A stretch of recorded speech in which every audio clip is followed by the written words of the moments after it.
झारखंड विधानसभा के बजट सत्र के अंतिम दिन बीजेपी विधायक पूर्णिमा साहू ने हेमंत सरकार पर जमकर निशाना साधा। नक्षत्र न्यूज से खास बातचीत में विधायक पूर्णिमा साहू ने कहा कि सीएम हेमंत सोरेन और पूर्व सीएम रघुवर दास के बीच जमीन आसमान का अंतर है। रघुवर दास जब मुख्यमंत्री हुआ करते थे तो वो सदन में मौजूद रहते थे, आज तो मुख्यमंत्री सदन से गायब रहते हैं। बजट सत्र का समापन हो गया है। सत्र में कई महत्वपूर्ण सवाल लाए, लेकिन ज्यादातर सवालों का संतोषजनक जवाब नहीं मिल पाया। आज सदन का आखिरी दिन रहा। 17 दिनों का पूरा कार्य दिवस कैसे देख रही हैं? कितना ज़्यादा, चूँकि बीजेपी इस बार बहुत ज़्यादा उग्र भी नहीं रही, सदन को भी आप लोगों ने बाधित नहीं किया, सदन पूरा चला। देखिए, सदन तो पूरा चलेगा ही, क्योंकि हम अपने जनता से कॉम्प्रोमाइज़ नहीं करना चाहते। हम उनके प्रश्न जो है हमारे पास पहुंचते हैं, उन्होंने हमें चुनकर क्यों भेजा है? सिर्फ सदन को बाधित करने के लिए तो नहीं, सदन को चलने के लिए भेजा है। पर उस पे सवाल जब उठते हैं तो उसका आंसर, उसका जवाब भी माननीय जो है मंत्री गण है उन्हें देना होगा। हमें आश्वासन मिलता है, हम आश्वासन लेकर घर की ओर बढ़ते हैं, फिर आते हैं, फिर पटल पर वही प्रश्न रखते हैं। तो आप ये नहीं कह सकते हम प्रखरता और मुखरता के साथ जो है विपक्ष का किरदार नहीं निभा रहे। कितने सवाल थे जो इस बार सदन में उसका जवाब मिल पाया, या फिर आपके हिसाब से संतोषजनक रहा? तो मेरे माध्यम से मैंने पोषण सखी का मुद्दा उठाया था, मैंने रसोइया बहनों का मुद्दा उठाया, मैंने आंगनबाड़ी सेविका साइयों का मुद्दा उठाया, मैंने मेरे जमशेदपुर के फ्लाईओवर का मुद्दा उठाया, मैंने मेरे जमशेदपुर पूर्वी के आपके जो प्रोफेशनल कॉलेज है उसका मुद्दा मैंने उठाया। आज मैंने गैर सरकारी संकल्प में मैंने जमशेदपुर में जो धलबुमगढ़ में जो एयरपोर्ट बनना है उसका मुद्दा मैंने उठाया। तो ये सारे मुद्दे हैं जो मैंने उठाए हैं और जिसका आंसर मुझे प्राप्त है, और वो भी उस पर भी मैं संतुष्ट नहीं हूँ।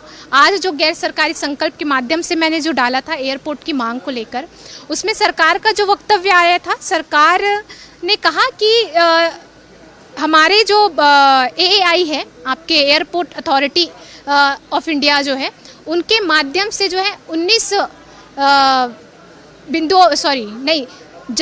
जो वन विभाग मंत्रालय है उनके माध्यम से जो है 19 बिंदुओं पर जो है उन्होंने आपत्ति दर्ज कराई थी, आपत्ति दर्ज करवाई, और वो सारे जो बिंदु हैं वो आपके DFO के पास गए, आपके जमशेदपुर के जो वन प्रमंडल के अधिकारी हैं उनके पास गए। उन्होंने फिर कुछ चीज़ों पर समाधान के लिए उन्होंने फिर पत्र भेजा एयरपोर्ट अथॉरिटी ऑफ इंडिया को, आपके रांची बिरसा नगर एयरपोर्ट को जो उनकी शाखा है, इन सभी जगह उन्होंने पत्र भेजा। अब ये पत्र के जो समाधान है, निवारण है, निराकरण है, वो वहाँ से आया नहीं है, ये सरकार का कहना था। उम्मीद है बन जाएगा एयरपोर्ट?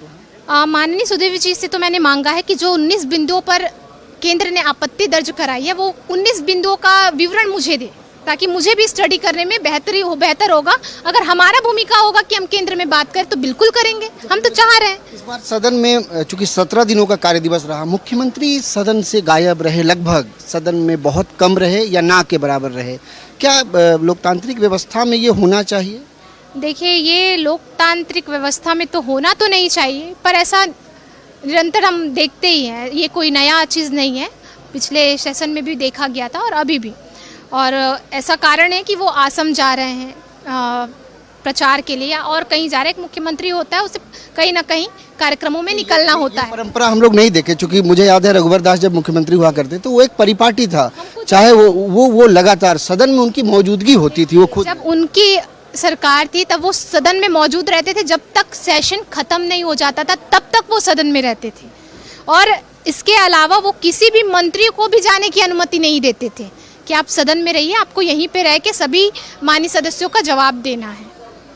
तो अभी जो ये चीज़ें हम देख रहे हैं, मैं इसलिए कह रही हूँ कि पिछला जो ग्रीष्मकालीन सत्र था उसमें हमने ये देखा, और अभी भी ये देख रहे हैं कि प्रचार के दौरान माननीय मुख्यमंत्री जी नहीं रहे। तो ये सभी चीज़ें हैं कि हम किस तरह से अपने राज्य की जनता को देख रहे हैं और किसे प्रायोरिटी पहले रख रहे हैं। कुल मिलाकर 2 टूक इस पूरे सत्र के लिए क्या कहेंगे? 2 टूक यही देंगे कि आश्वासन मिला है, समाधान नहीं। चलिए, बेहद शुक्रिया हमसे बातचीत करने के लिए। पूर्णिमा साहू मौजूद थी और उन्होंने जो बातें कही निश्चित तौर पर सोचने वाली बात है। एक संसदीय व्यवस्था में मुख्यमंत्री को सदन में होना चाहिए। दूसरी बड़ी बात कि कई ऐसे महत्वपूर्ण मांग है जिन मांगों को उन्होंने अपने विधानसभा क्षेत्र का रखा। एयरपोर्ट का मुद्दा, धलबुमगढ़ एयरपोर्ट का, उसको भी उन्होंने रखा है। जाहिर तौर पर आने वाले दिनों में उन्होंने उम्मीद जताई है कि जिन सवालों का जवाब वो ढूंढ रही है शायद उसका जवाब मिल जाए। सहयोगी नीरज के साथ नवीन शर्मा, नक्षत्र न्यूज, रांची।